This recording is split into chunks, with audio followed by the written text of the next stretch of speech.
Je demande pardon aux enfants d'avoir dédié ce livre à une grande personne. Mais j'ai une excuse sérieuse. Cette grande personne est le meilleur ami que j'ai au monde. J'ai une autre excuse. Cette grande personne peut tout comprendre, même les livres pour enfants. J'ai une troisième excuse. Cette grande personne habite dans un pays où je sais qu'elle a faim et froid. Elle a grand besoin d'être consolée. Enfin, si toutes ces excuses ne suffisent pas, je veux bien dédier ce livre à l'enfant qu'a autrefois été cette grande personne. Toutes les grandes personnes ont d'abord été des enfants, mais peu d'entre elles s'en souviennent. Je corrige donc ma dédicace à Léon Woerth, quand il était petit garçon.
Lorsque j'avais 6 ans, j'ai vu une fois une magnifique image dans un livre sur la forêt vierge qui s'appelait « Histoire vécue ». Ça représentait un serpent boa qui avalait un fauve. On disait dans le livre « Les serpents boas avalent leur proie tout entière sans la mâcher. Ensuite, ils ne peuvent plus bouger et ils dorment pendant les 6 mois de leur digestion. » J'ai alors beaucoup réfléchi sur les aventures de la jungle. Et à mon tour, j'ai réussi avec un crayon de couleur à tracer mon premier dessin. Mon dessin numéro 1, il était comme ça.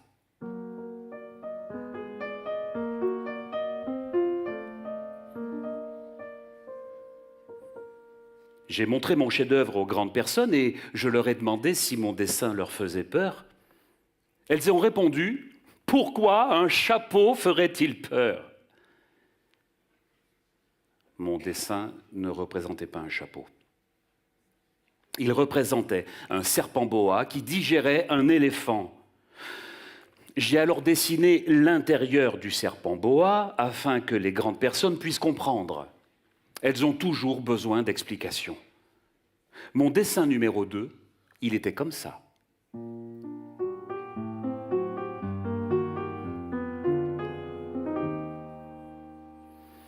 Les grandes personnes m'ont conseillé de laisser de côté les dessins de serpents boa ouverts ou fermés et de m'intéresser plutôt à la géographie, à l'histoire, au calcul, à la grammaire. C'est ainsi que j'ai abandonné à l'âge de 6 ans une magnifique carrière de peinture. J'avais été découragé par l'insuccès de mon dessin numéro 1 et de mon dessin numéro 2. Les grandes personnes ne comprennent jamais rien toutes seules.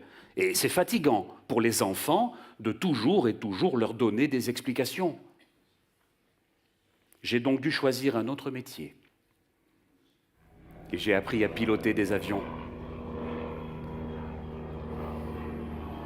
J'ai volé un peu partout dans le monde. Et la géographie, c'est exact, m'a beaucoup servi. Je savais reconnaître du premier coup d'œil la Chine de l'Arizona. C'est très utile si l'on s'est égaré pendant la nuit. J'ai ainsi eu au cours de ma vie des tas de contacts avec des tas de gens sérieux. J'ai beaucoup vécu chez les grandes personnes. Je les ai vus de très près et ça n'a pas trop amélioré mon opinion. J'ai ainsi vécu seul, sans personne avec qui véritablement parler, jusqu'à une panne dans le désert du Sahara, il y a 6 ans. Quelque chose s'était cassé dans mon moteur. Et comme je n'avais avec moi ni mécanicien ni passager, je me préparais à essayer de réussir tout seul une réparation difficile. C'était pour moi une question de vie ou de mort. J'avais à peine de l'eau à boire pour 8 jours. Le premier soir, je me suis donc endormi sur le sable, à 1000 milles de toute terre habitée. J'étais bien plus isolé qu'un naufragé sur un radeau au milieu de l'océan. Alors, vous imaginez ma surprise au lever du jour, quand une drôle de petite voix m'a réveillé. Elle disait « S'il vous plaît, dessine-moi un mouton. » Hein? Dessine-moi un mouton. J'ai sauté sur mes pieds comme si j'avais été frappé par la foudre. J'ai bien frotté mes yeux, j'ai bien regardé et j'ai vu un petit bonhomme tout à fait extraordinaire qui me considérait gravement. Voilà le meilleur portrait que plus tard j'ai réussi à faire de lui.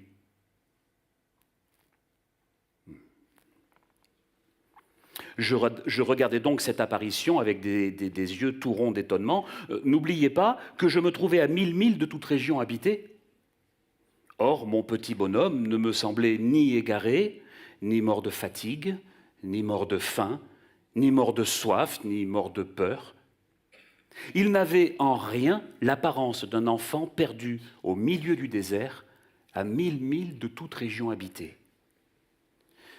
Quand je réussis enfin à lui parler, je lui dis « Mais qu'est-ce que tu fais là ?»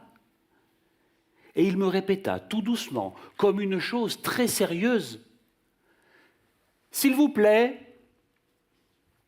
dessine-moi un mouton. »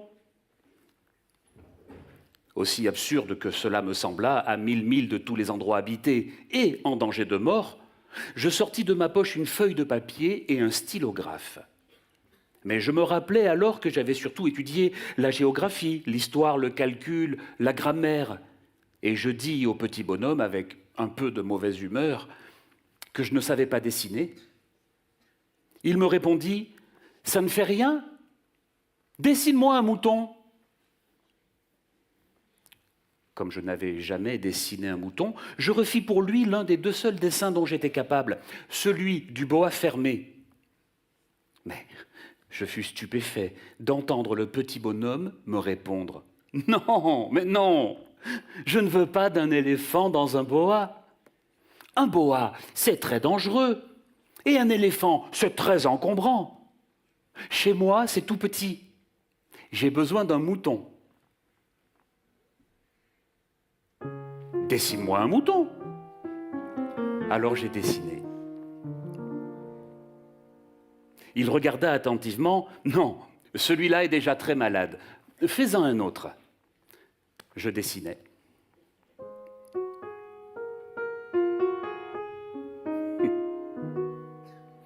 Mon ami sourit avec indulgence. Tu vois bien, c'est pas un mouton, c'est un bélier. Il a des cornes. Je refis donc encore mon dessin. Mais il fut refusé, comme les précédents. Celui-là est trop vieux. Je veux un mouton qui vive longtemps. Alors, faute de patience, et comme j'avais hâte de commencer le démontage de mon moteur, je griffonnais ceci.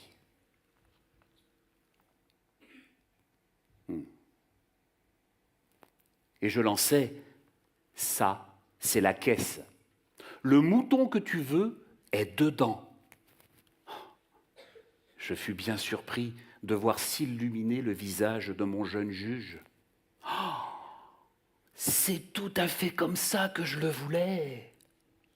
Crois-tu qu'il faille beaucoup d'herbe à ce mouton? Pourquoi?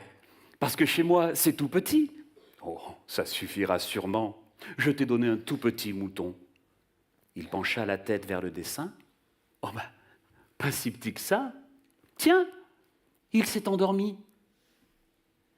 Et c'est ainsi que je fis la connaissance du petit prince.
Chaque jour, j'apprenais quelque chose de nouveau sur la planète du Petit Prince. Cela venait tout doucement, au hasard des réflexions, et c'est ainsi que le 3e jour, je connus le drame des baobabs. C'est bien vrai, n'est-ce pas, que les moutons mangent les arbustes? Oui, c'est vrai. Ah, je suis content. Par conséquent, ils mangent aussi les baobabs. Avant de grandir, les baobabs, ça commence par être petit. Oui, c'est exact, mais pourquoi veux-tu que les moutons mangent les petits baobabs? Il me répondit, voyons, comme s'il s'agissait là d'une évidence. Et il me fallut un grand effort d'intelligence pour comprendre à moi seul ce problème. En effet, sur la planète du Petit Prince, il y avait de bonnes graines de bonnes herbes et de mauvaises graines de mauvaises herbes. Mais les graines sont invisibles. Elles dorment dans le secret de la terre jusqu'à ce qu'il prenne fantaisie à l'une d'elles de se réveiller. Or, il y avait des graines terribles sur la planète du Petit Prince. C'étaient les graines de baobab. Le sol de la planète en était infesté. Or, un baobab, si l'on s'y prend trop tard, on ne peut plus jamais s'en débarrasser. Il encombre toute la planète. Il la perfore de ses racines. Et si la planète est trop petite, et si les baobabs sont trop nombreux, ils la font éclater. C'est une question de discipline, me disait plus tard le Petit Prince. Quand on a terminé sa toilette du matin, il faut faire soigneusement la toilette de la planète. Il faut s'astreindre régulièrement à arracher les baobabs dès qu'on les distingue des rosiers auxquels ils ressemblent beaucoup quand ils sont très jeunes. C'est un travail très ennuyeux, mais très facile. Le 5e jour, toujours grâce aux moutons, ce secret de la vie du Petit Prince me fut révélé. Un mouton, s'il mange les arbustes, il mange aussi les fleurs. Un mouton mange tout ce qu'il rencontre, même les fleurs qui ont des épines. Oui, même les fleurs qui ont des épines. Alors les épines, à quoi servent-elles? Je ne le savais pas. J'étais alors très occupé à essayer de dévisser un boulon trop serré de mon moteur. J'étais très soucieux car ma panne commençait de m'apparaître comme très grave et l'eau à boire qui s'épuisait me faisait craindre le pire. Les épines, à quoi servent-elles? Le Petit Prince ne renonçait jamais à une question une fois qu'il l'avait posée. J'étais irrité par mon boulon et je répondis n'importe quoi. Les épines, ça ne sert à rien. C'est de la pure méchanceté de la part des fleurs. Oh! Mais après un silence, il me lança avec une sorte de rancune. Je ne te crois pas. Les fleurs sont faibles. Elles sont naïves. Elles se rassurent comme elles peuvent. Elles se croient terribles avec leurs épines. Je ne répondis rien. À cet instant-là, je me disais, si ce boulon me résiste encore, je le ferai sauter d'un coup de marteau. Mais le Petit Prince dérangea de nouveau mes réflexions. Et tu crois, toi, que les fleurs... Mais non, je ne crois rien. J'ai répondu n'importe quoi. Je m'occupe, moi, de choses sérieuses. Il me regarda stupéfait. De choses sérieuses? Il me voyait, mon marteau à la main et les doigts noirs de cambouis, penché sur un objet qui lui semblait très laid. Tu parles comme les grandes personnes. Ça me fit un peu honte. Et impitoyable, il ajouta, « Tu confonds tout. Tu mélanges tout. Il y a des millions d'années que les fleurs fabriquent des épines. Il y a des millions d'années que les moutons mangent quand même les fleurs. Et ce n'est pas sérieux de chercher à comprendre pourquoi elles se donnent tant de mal à se fabriquer des épines qui ne leur servent jamais à rien. C'est pas important, la guerre des moutons et des fleurs. C'est pas plus important que les additions d'un gros monsieur rouge.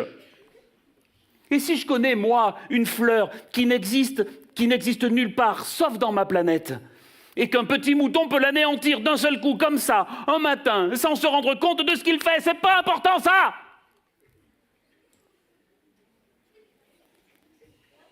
Il rougit, puis il reprit. Si quelqu'un aime une fleur qui n'existe qu'à un exemplaire, dans les millions et les millions d'étoiles, ça suffit pour qu'il soit heureux quand il les regarde. Il se dit, ma fleur est là, quelque part. Mais si le mouton mange quand même la fleur, c'est pour lui comme si brusquement toutes les étoiles s'éteignaient. C'est pas important ça! Il ne put rien dire de plus. Il éclata brusquement en sanglots. La nuit était tombée. J'avais lâché mes outils. Je me moquais bien de mon marteau, de mon boulon, de la soif et de la mort. Il y avait sur une étoile, une planète, la terre, la mienne, un petit prince à consoler. Je le pris dans mes bras, je le berçai et je lui disais « La fleur que tu aimes n'est pas en danger. Je lui dessinerai une muselière à ton mouton. Je te dessinerai une armure pour ta fleur. Je ne savais pas trop quoi dire. Je me sentais très maladroit. Je ne savais pas comment l'atteindre, où le rejoindre. C'est tellement mystérieux, le pays des larmes.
J'appris bien vite à mieux connaître cette fleur. Il y avait toujours eu sur ma planète, sur la planète du Petit Prince, des fleurs très simples, ornées d'un rang de pétales et qui ne tenaient point de place et qui ne dérangeaient personne. Elles apparaissaient un matin dans l'herbe, puis elles disparaissaient le soir. Mais celle-ci avait germé un jour d'une graine apportée d'on ne sait où. Et le Petit Prince avait surveillé de très près cette brindille qui ne ressemblait pas aux autres brindilles. Cela pouvait être un nouveau genre de baobab. Mais l'arbuste cessa vite de croître et commença de préparer une fleur. Le Petit Prince, qui assistait à l'installation d'un bouton énorme, sentait bien qu'il en sortirait une apparition miraculeuse. Mais la fleur n'en finissait pas de se préparer à être belle, à l'abri de sa chambre verte. Elle choisissait avec soin ses couleurs. Elle s'habillait lentement. Elle ajustait un à un ses pétales. Elle ne voulait pas sortir toute fripée comme les coquelicots. Elle ne voulait apparaître que dans le plein rayonnement de sa beauté. Eh oui, elle était très coquette. Sa toilette mystérieuse avait donc duré des jours et des jours. Et puis voici qu'un matin, justement à l'heure du lever du soleil, elle s'était montrée. Et elle, qui avait travaillé avec tant de précision, dit en bâillant: « Ah, oh, je me réveille à peine. Oh, je vous demande pardon, je suis toute décoiffée. » Le petit prince alors ne put contenir son admiration. « Que vous êtes belle, n'est-ce pas ?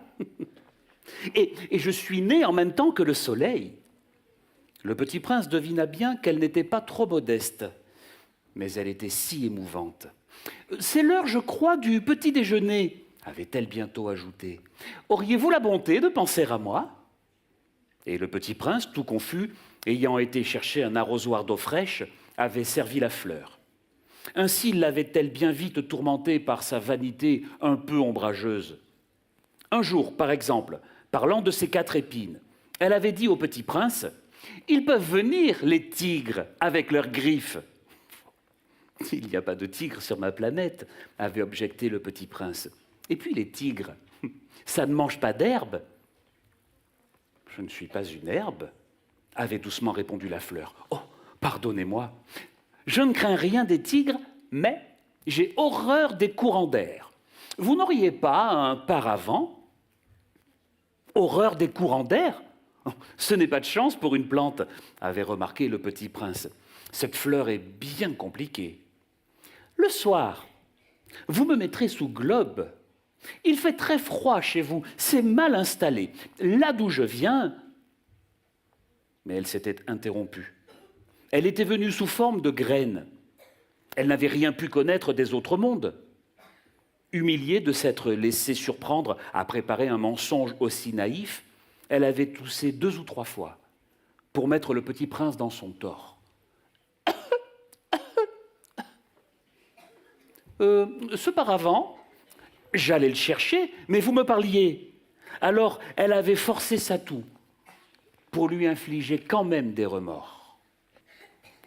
Ainsi, le petit prince, malgré la bonne volonté de son amour, avait vite douté d'elle. Il avait pris au sérieux des mots sans importance. Et il était devenu très malheureux. « J'aurais dû ne pas l'écouter, » me confia-t-il un jour. « Il ne faut jamais écouter les fleurs. Il faut les regarder et les respirer. La mienne embaumait ma planète, mais je ne savais pas m'en réjouir. Cette histoire de griffes qui m'avait tellement agacé aurait dû m'attendrir. Je n'ai alors rien su comprendre. J'aurais dû la juger sur les actes, pas sur les mots. Elle m'embaumait et m'éclairait.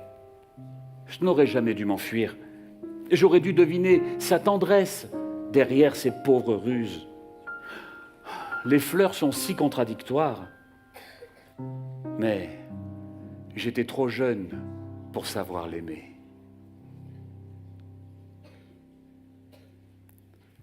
« Adieu, » dit-il à la fleur, mais elle ne répondit pas. « Adieu, » répéta-t-il. La fleur toussa, mais ce n'était pas à cause de son rhume. « J'ai été sotte, » lui dit-elle enfin. « Je te demande pardon. Tâche d'être heureux. » Il fut surpris par l'absence de reproche. Il restait là, tout déconcerté, le globe en l'air. Il ne comprenait pas cette douceur calme. « Mais oui, je t'aime, » lui dit la fleur. « Tu n'en as rien su par ma faute. Cela n'a aucune importance. Mais tu as été aussi sot que moi. Tâche d'être heureux. Et laisse ce globe tranquille. Je n'en veux plus. Mais et le vent ? Je ne suis pas si enrhumé que ça. Hein. L'air frais de la nuit me fera du bien. Je suis une fleur. Et les bêtes ? Il faut bien que je supporte 2 ou 3 chenilles si je veux connaître les papillons. Il paraît que c'est tellement beau. Sinon, qui me rendra visite ? Tu seras loin, toi ? Quant aux grosses bêtes, je ne crains rien. J'ai mes griffes. Et elle montrait naïvement ses 4 épines. Puis elle ajouta, « Ne traîne pas comme ça, c'est agaçant. Tu as décidé de partir, va-t'en. » Car elle ne voulait pas qu'il la vît pleurer. C'était une fleur tellement orgueilleuse.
Le Petit Prince se trouvait dans la région des astéroïdes 325, 326, 327, 328, 329 et 330.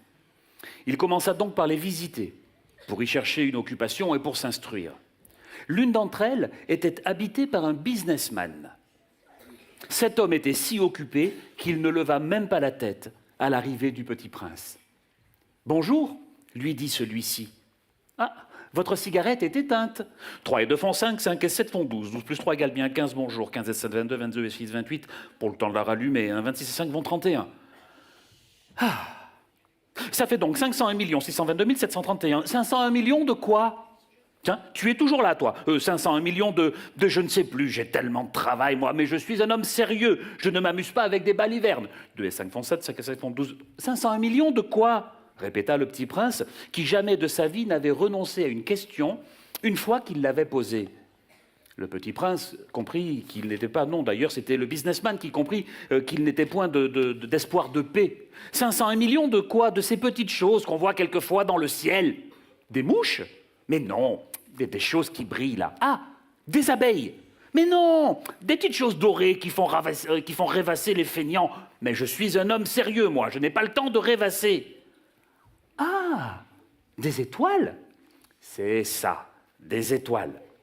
Et que fais-tu des étoiles? Ce que j'en fais? Ben rien, je les possède. Oh, tu possèdes les étoiles? Oui. Et à quoi cela te sert-il de posséder les étoiles? Ça me sert à être riche. Oh, et à quoi ça te sert-il d'être riche? Ben, à acheter d'autres étoiles, si quelqu'un en trouve. Mais comment peut-on posséder les étoiles? À qui sont-elles? Riposta grincheux le businessman. À personne, je ne sais pas. Alors, elles sont à moi, car j'y ai pensé le premier. Ah, et ça suffit? Bah, bien sûr. Quand tu trouves un diamant qui n'est à personne, il est à toi. Quand tu trouves une île qui n'est à personne, elle est à toi. Quand tu as une idée le premier, tu l'as fait breveter, elle est à toi. Eh bien moi, je possède les étoiles, puisque personne avant moi n'a jamais songé à les posséder. C'est vrai, dit le petit prince. Mais qu'en fais-tu? Eh bien, je les gère. Je les compte et je les recompte. C'est difficile, mais je suis un homme sérieux. Le petit prince n'était pas satisfait encore. Moi, si je possède un foulard, je puis le mettre autour du cou et l'emporter. Moi, si je possède une fleur, je puis cueillir cette fleur et l'emporter. Mais toi, tu ne peux pas cueillir les étoiles? Non, mais je peux les placer en banque. Mais qu'est-ce que ça veut dire? Ça veut dire que j'écris sur un petit papier le nombre de mes étoiles et j'enferme à clé ce papier dans un tiroir. Et c'est tout? Oui, ça suffit. C'est amusant, pensa le petit prince. C'est assez poétique, mais ce n'est pas très sérieux. Moi, dit-il encore, je possède une fleur que j'arrose tous les jours. Et je possède 3 volcans que je ramone toutes les semaines, car je ramone aussi celui qui est éteint, on ne sait jamais. Aussi, c'est utile à mes volcans et c'est utile à ma fleur que je les possède. Mais toi, tu n'es pas utile aux étoiles.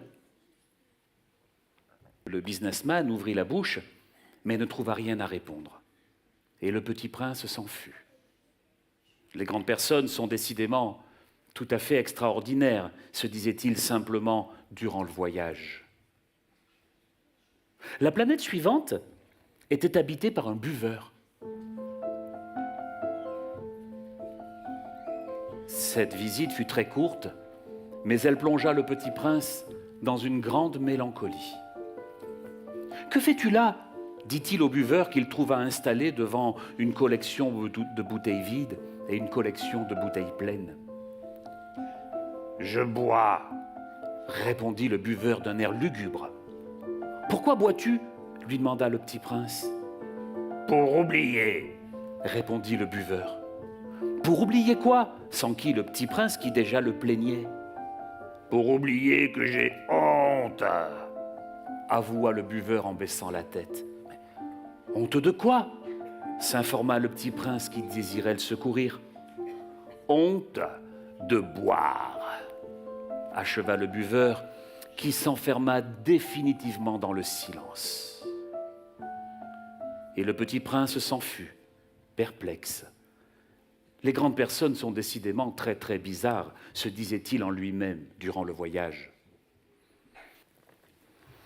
La planète suivante était très curieuse. C'était la plus petite de toutes. Il y avait là juste assez de place pour loger un réverbère et un allumeur de réverbère. Lorsqu'il aborda la planète, il salua respectueusement l'allumeur. « Bonjour, pourquoi viens-tu d'éteindre ton réverbère ? C'est la consigne, répondit l'allumeur. Bonjour ! Mais qu'est-ce que la consigne ? C'est d'éteindre mon réverbère. Bonsoir ! Et il le ralluma. Pourquoi viens-tu de le rallumer ? C'est la consigne, répondit l'allumeur. Oh, je ne comprends pas, dit le petit prince. Il n'y a rien à comprendre. La consigne, c'est la consigne. Bonjour ! Et il éteignit son réverbère. Puis il s'épongea le front avec un mouchoir à carreaux rouges. Je fais là un métier terrible. C'était raisonnable autrefois. J'éteignais le matin, j'allumais le soir, et j'avais le reste du jour pour me reposer, et le reste de la nuit pour dormir. Et depuis cette époque, la consigne a changé ? La consigne n'a pas changé. Et c'est bien là le drame. La planète, d'année en année, a tourné de plus en plus vite et la consigne n'a pas changé. « Ah » dit le petit prince. « Alors, maintenant qu'elle fait un tour par minute, je n'ai plus une seconde de repos. J'allume et j'éteins 1 fois par minute. » Le petit prince le regarda et il aima cet allumeur qui était tellement fidèle à la consigne. Quand il allume son réverbère, c'est comme s'il faisait naître une étoile de plus ou une fleur. Quand il éteint son réverbère, ça endort la fleur ou l'étoile. C'est une occupation très jolie. C'est véritablement utile, puisque c'est joli. La 7e planète fut donc la Terre. Le petit prince, une fois sur la Terre, fut bien surpris de ne voir personne. Il avait déjà peur de s'être trompé de planète quand un anneau couleur de lune remua dans le sable.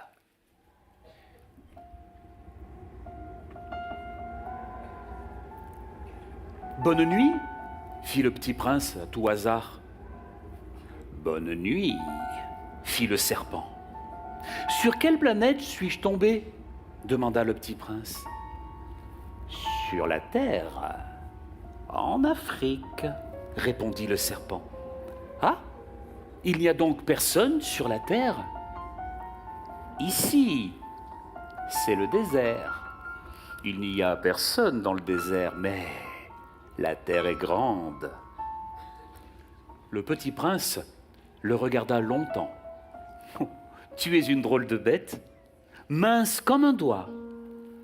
Mais je suis plus puissant que le doigt d'un roi. » Le petit prince eut un sourire. « Tu n'es pas bien puissant, tu n'as même pas de pattes, tu ne peux même pas voyager. Je puis t'emporter plus loin qu'un navire, » dit le serpent. Et il s'enroula autour de la cheville du petit prince comme un bracelet d'or. « Celui que je touche, je le rends à la terre dont il est sorti. Mais tu es pur, tu viens d'une étoile. » Le petit prince ne répondit rien. « Tu me fais pitié, toi, si faible sur cette terre de granit. Je puis t'aider un jour si tu regrettes trop ta planète. Je puis... » « Oh, j'ai très bien compris, fit le petit prince. Mais pourquoi parles-tu toujours par énigmes ? Je les résous toutes. » Et ils se turent. Il arriva que le petit prince, ayant longtemps marché à travers les sables, les rocs, les neiges, découvrit enfin une route. Et toutes les routes vont chez les hommes. « Bonjour » dit-il. « Bonjour » dirent les roses. Le petit prince les regarda. Elles ressemblaient toutes à sa fleur. « Oh, qui êtes-vous » leur demanda-t-il stupéfait. « Nous sommes des roses » dirent les roses. « Ah » fit le petit prince. Et il se sentit très malheureux. Sa fleur lui avait raconté qu'elle était la seule de son espèce dans l'univers.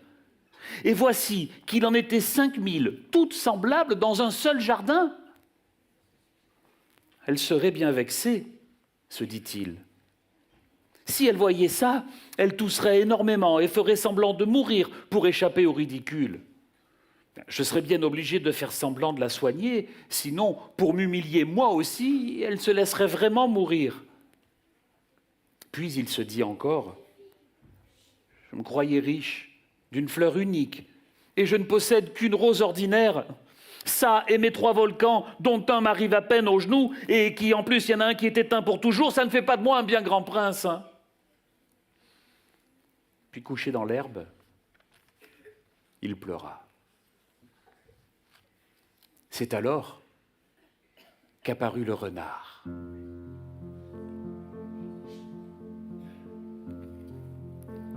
Bonjour » dit le renard. « Bonjour » répondit poliment le petit prince qui se retourna, mais qui ne vit rien. « Je suis là » dit la voix, « sous le pommier. »« Oh, qui es-tu ? Oh, tu es bien jolie. »« Ah, je suis un renard, » dit le renard. « Viens jouer avec moi, » lui proposa le petit prince. « Je suis tellement triste. »« Je ne puis pas jouer avec toi, » dit le renard.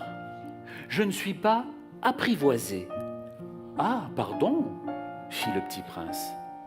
Mais après réflexion, il ajouta, « Qu'est-ce que ça signifie, apprivoiser ?»« Tu n'es pas d'ici, » dit le renard. « Que cherches-tu ?»« Je cherche des hommes dit le petit prince. Qu'est-ce que ça signifie, apprivoiser? Ah, les hommes, dit le renard, ils ont des fusils et ils chassent.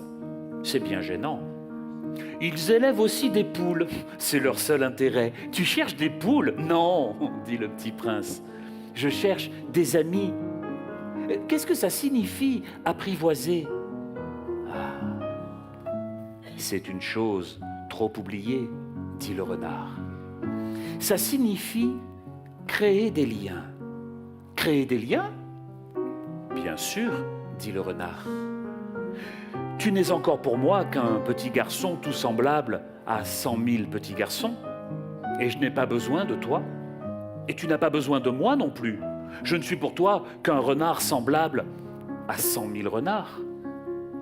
Mais si tu m'apprivoises, nous aurons besoin l'un de l'autre. Tu seras pour moi unique au monde. Et je serai pour toi unique au monde.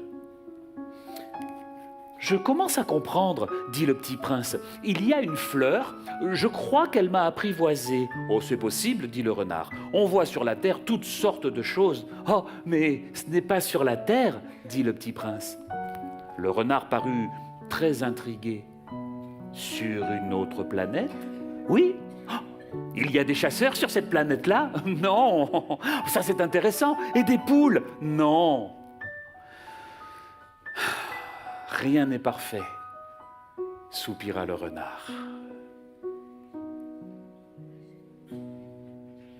Mais le renard revint à son idée. Ma vie est monotone. Je chasse les poules, les hommes me chassent. Toutes les poules se ressemblent et tous les hommes se ressemblent, je m'ennuie donc un peu. Mais si tu m'apprivoises, ma vie sera comme ensoleillée. Je connaîtrai un bruit de pas qui sera différent de tous les autres. Les autres pas me font rentrer sous terre. Le tien m'appellera hors du terrier, comme une musique. Et puis, regarde, tu vois là-bas les champs de blé? Je ne mange pas de pain. Le blé pour moi est inutile. Les champs de blé ne me rappellent rien, et ça, c'est triste. Mais tu as des cheveux d'or. Alors, ce sera merveilleux quand tu m'auras apprivoisé. Le blé qui est doré me fera souvenir de toi, et j'aimerais le bruit du vent dans le blé. Le renard se tut et regarda longtemps le petit prince. « S'il te plaît, apprivoise-moi, dit-il. « Je veux bien, répondit le petit prince. Mais je n'ai pas beaucoup de temps. J'ai des amis à découvrir et beaucoup de choses à connaître. On ne connaît que les choses que l'on apprivoise. Les hommes n'ont plus le temps de rien connaître. Ils achètent des choses toutes faites chez les marchands. Mais comme il n'existe point de marchands d'amis, les hommes n'ont plus d'amis. Si tu veux un ami, apprivoise-moi. Que faut-il faire ? Dit le petit prince. Ah, il faut être très patient. Tu t'assoiras d'abord un peu loin de moi, comme ça, dans l'herbe. Je te regarderai du coin de l'œil et tu ne diras rien. Le langage est source de malentendus. Mais chaque jour, tu pourras t'asseoir un peu plus près. Le lendemain revint le petit prince. Il eût mieux valu revenir à la même heure, dit le renard. Si tu viens par exemple à 4 heures de l'après-midi, dès 3 heures je commencerai d'être heureux. Plus l'heure avancera, plus je me sentirai heureux. À 4 heures déjà je m'agiterai et je m'inquiéterai. Je découvrirai le prix du bonheur. Mais si tu viens n'importe quand, je ne saurai jamais à quelle heure m'habiller le cœur. Ainsi, le petit prince apprivoisa le renard. Et quand l'heure du départ fut proche, « Ah, dit le renard, je pleurerai. » « Mais c'est de ta faute, dit le petit prince, je ne te souhaitais point de mal, mais Tu as voulu que je t'apprivoise. Bien sûr, dit le renard. Mais tu vas pleurer, dit le petit prince. Bien sûr, dit le renard. Alors, tu n'y gagnes rien. J'y gagne, dit le renard, à cause de la couleur du blé. Puis il ajouta, va revoir les roses. Tu comprendras que la tienne est unique au monde. Tu reviendras me dire adieu et je te ferai cadeau d'un secret. Le petit prince s'en fut donc revoir les roses. Vous n'êtes pas du tout semblable à ma rose. Vous n'êtes rien encore, leur dit-il. Personne ne vous a apprivoisé et vous n'avez apprivoisé personne. Vous êtes comme était mon renard. Ce n'était qu'un renard semblable à 100 000 autres, mais j'en ai fait mon ami. Et maintenant, il est unique au monde. Les roses étaient très gênées. Vous êtes belle, mais vous êtes vide. On ne peut pas mourir pour vous. Oh, bien sûr, ma rose à moi, un passant ordinaire croirait qu'elle vous ressemble. Mais à elle seule, elle est plus importante que vous toutes, puisque c'est elle que j'ai arrosée. Puisque c'est elle que j'ai mise sous globe, puisque c'est elle que j'ai abritée par le paravent, puisque c'est elle dont j'ai tué les chenilles, sauf 2 ou 3 pour les papillons, puisque c'est elle que j'ai écouté se plaindre, se vanter, ou même quelquefois se taire, puisque c'est ma rose. Et il revint vers le renard.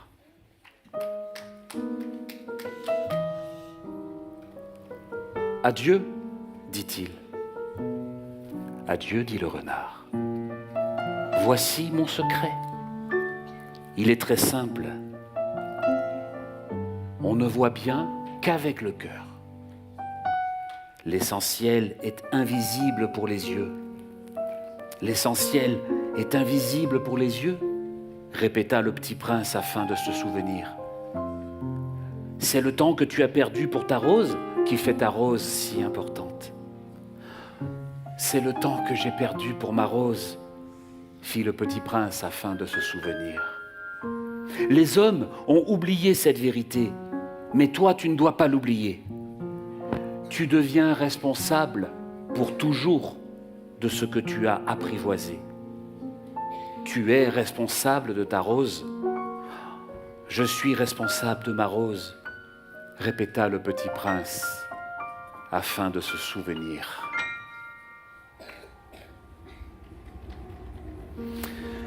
Nous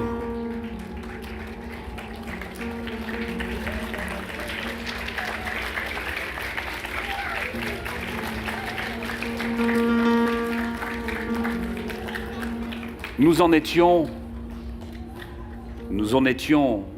au 8e jour de ma panne dans le désert et j'avais bu la dernière goutte de ma provision d'eau.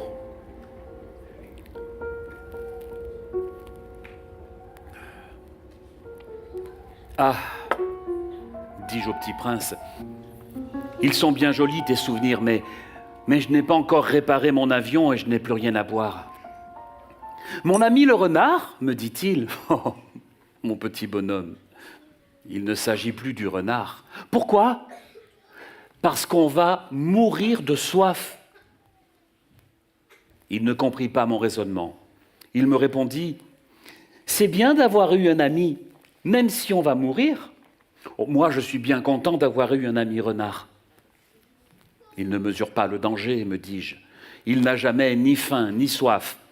Un peu de soleil lui suffit. Mais il me regarda et il répondit à ma pensée. J'ai soif, moi aussi. Cherchons un puits. J'eus un geste de lassitude. Il est absurde de chercher un puits au hasard dans l'immensité du désert. Pourtant, nous nous mîmes en marche.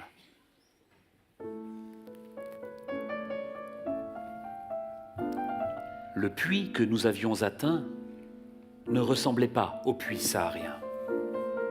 Les puits sahariens sont de simples trous creusés dans le sable. Celui-là ressemblait à un puits de village, mais il n'y avait là aucun village et je croyais rêver. « C'est étrange, dis-je au petit prince. Tout est prêt. La poulie, le seau, la corde. Tu entends ? Dit le petit prince. Nous réveillons ce puits et il chante. Je ne voulais pas qu'il fît un effort. Laisse-moi faire, lui dis-je. C'est trop lourd pour toi. J'ai soif de cette eau-là, me dit le petit prince. Donne-moi à boire. Et je compris ce qu'il avait cherché. Je soulevai le seau jusqu'à ses lèvres. Il but, les yeux fermés. C'était doux comme une fête. Cette eau était bien autre chose qu'un aliment. Elle était née de la marche sous les étoiles, du chant de la poulie, de l'effort de mes bras. Elle était bonne pour le cœur, comme un cadeau. Les hommes de chez toi, me dit le petit prince, cultivent 5000 roses dans un même jardin et ils ne trouvent pas ce qu'ils cherchent. Ils ne le trouvent pas. Cependant, ce qu'ils cherchent pourrait être trouvé dans une seule rose ou un peu d'eau. Bien sûr, répondis-je. Et le petit prince ajouta, mais les yeux sont aveugles. Il faut chercher avec le cœur. J'avais bu, je respirais bien. Le sable, au lever du jour, est couleur de miel. J'étais heureux aussi de cette couleur de miel. Tu sais, ma chute sur la terre, ça en sera demain l'anniversaire. Puis après un silence, il me dit encore, j'étais tombé tout près d'ici. Et il rougit. Et de nouveau, sans comprendre pourquoi, j'éprouvais un chagrin bizarre. Cependant, une question me vint. Alors, ce n'est pas par hasard que le matin où je t'ai connu, il y a 8 jours, tu te promenais comme ça, tout seul, à 1000 milles de toute région habitée.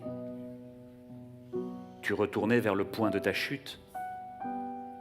Le petit prince rougit encore, et j'ajoutais en hésitant, peut-être à cause de l'anniversaire.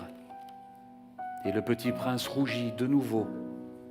Il ne répondait jamais aux questions, mais quand on rougit, ça signifie oui, n'est-ce pas ?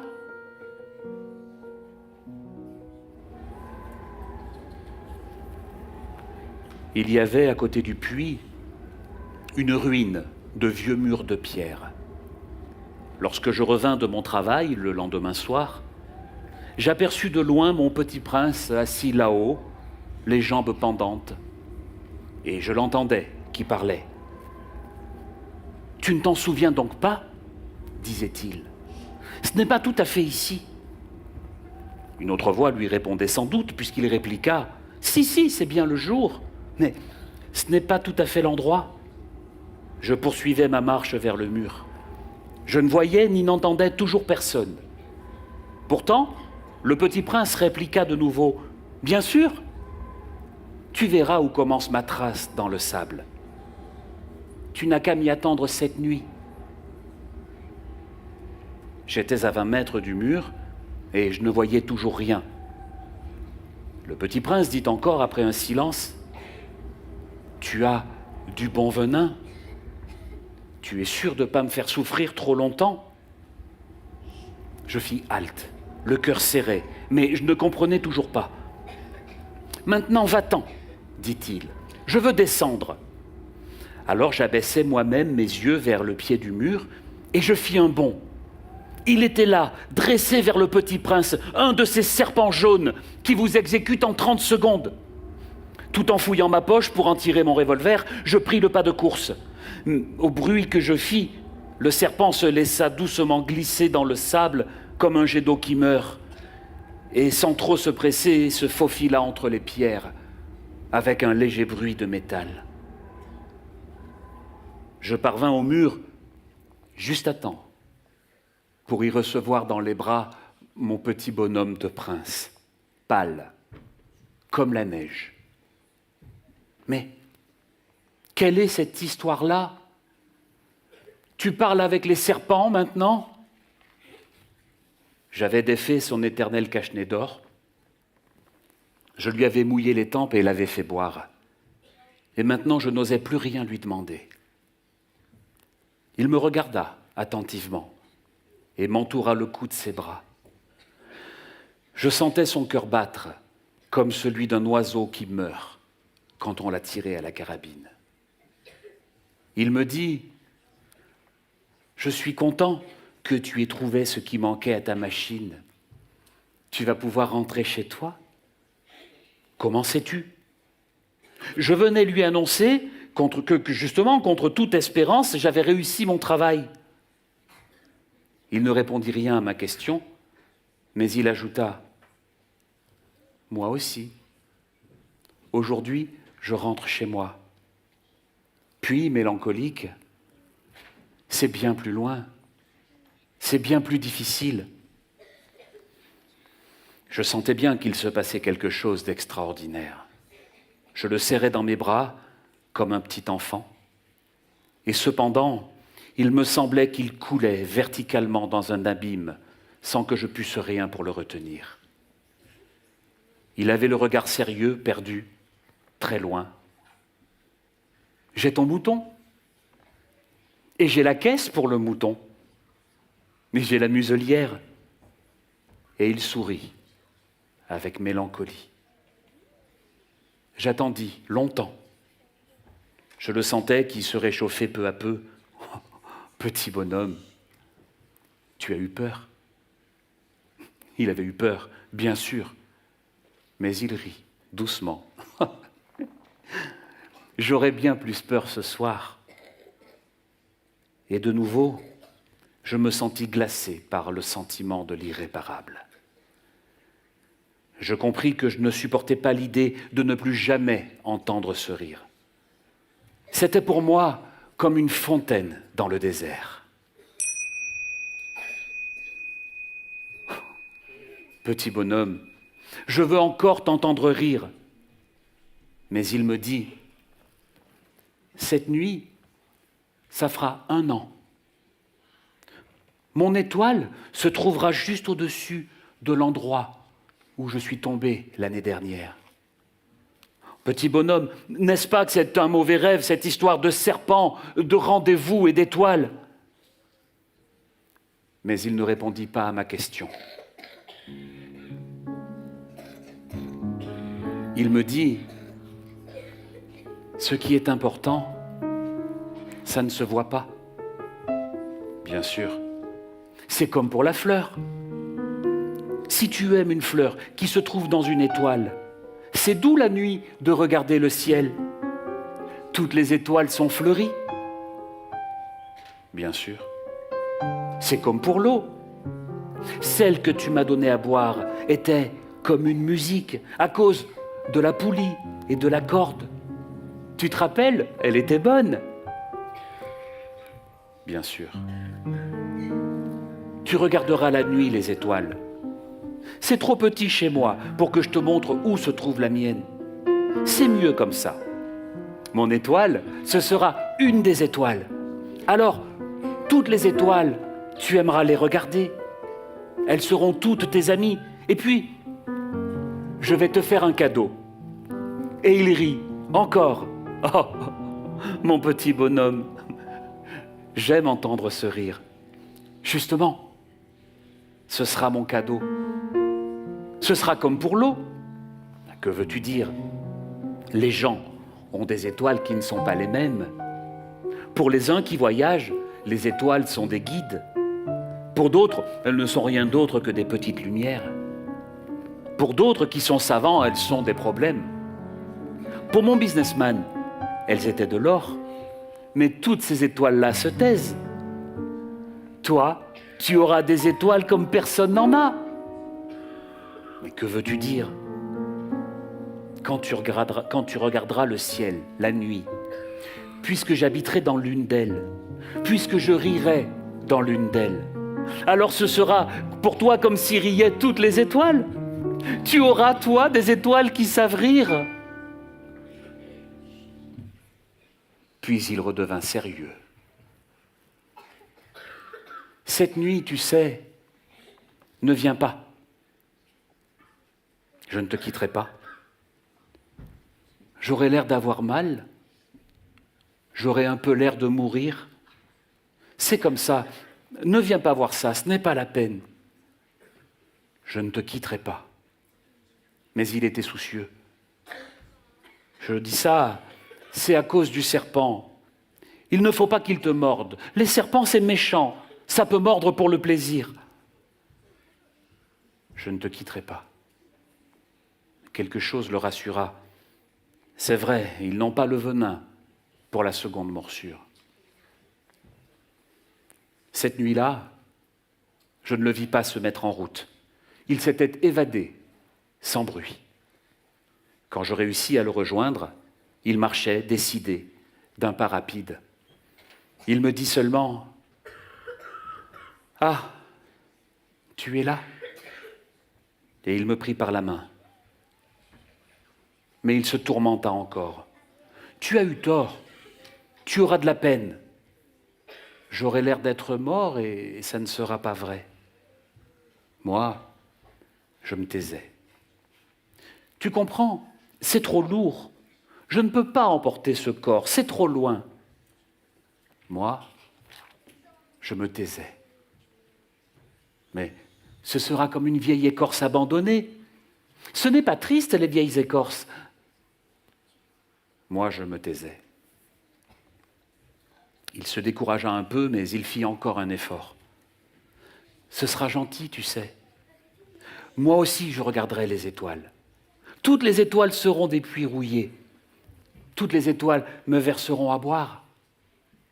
Moi, je me taisais. Ce sera tellement amusant. Tu auras 500 millions de grelots et j'aurai 500 millions de fontaines. Et il se tut, parce qu'il pleurait. C'est là. Laisse-moi faire un pas tout seul. Et il s'assit parce qu'il avait peur. Il dit encore, « Tu sais, ma fleur, j'en suis responsable. Et elle est tellement faible, elle est tellement naïve, elle a 4 épines de rien du tout pour se protéger contre le monde. » Et je m'assis parce que moi, je ne pouvais plus tenir debout. Et il me dit, « Voilà, c'est tout. » Il hésita encore un peu, puis il se releva. Il fit un pas. Moi, je ne pouvais plus bouger. Il n'y eut rien qu'un éclair jaune près de sa cheville. Il demeura un instant immobile. Il ne cria pas. Il tomba doucement, comme tombe un arbre. Ça ne fit même pas de bruit. À cause du sable.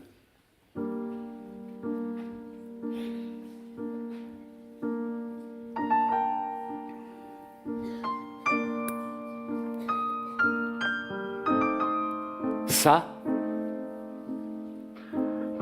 c'est pour moi le plus beau et le plus triste paysage du monde. C'est ici que le petit prince a apparu sur la terre, puis qu'il a disparu. Regardez attentivement ce paysage afin d'être sûr de vous en souvenir si un jour vous voyagez en Afrique, dans le désert. Alors, je vous en supplie, ne vous pressez pas. Attendez un peu, là, juste sous l'étoile. Alors, si un enfant vient à vous, s'il rit, s'il a des cheveux d'or, s'il ne répond pas quand on le questionne, vous devinerez bien qui il est. Ne me laissez pas tellement triste. Écrivez-moi vite qu'il est revenu.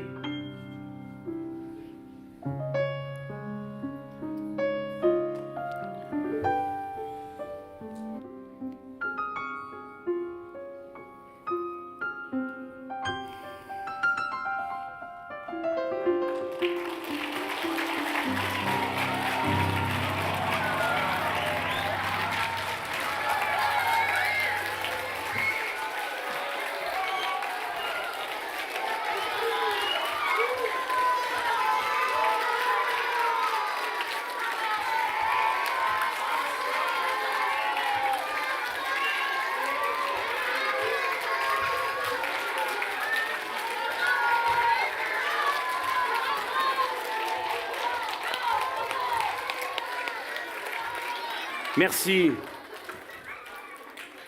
Merci beaucoup les enfants de deux choses. La première, d'avoir été aussi nombreux. Merci les maîtresses, les accompagnants. Merci ce théâtre. Et merci aussi d'avoir été si sages et si attentifs pour ce texte qui est parfois un peu compliqué, mais vraiment vous avez été avec nous. Merci infiniment. Et je voudrais juste finir en vous disant bonnes vacances.